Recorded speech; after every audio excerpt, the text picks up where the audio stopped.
What's up guys, in this short tutorial I'm going to show you how to animate a still image in Canva PC. So the first thing that you need to do is to bring your image that you want to animate to the blank like I did here. Then what you want to do is to click on it and select it, and you're going to go to edits. So for example, let's animate this airplane. Then what we want to do is to go to Magic Studio and we're gonna click left and click on Magic Grab.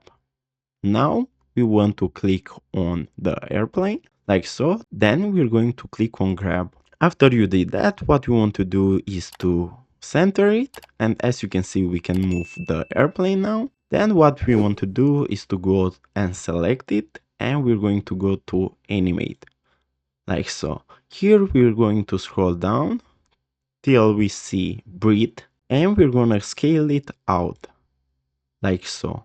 Now, as you can see, our airplane is animated. So guys, this was the tutorial. Thanks for watching and don't forget to like and subscribe to the channel.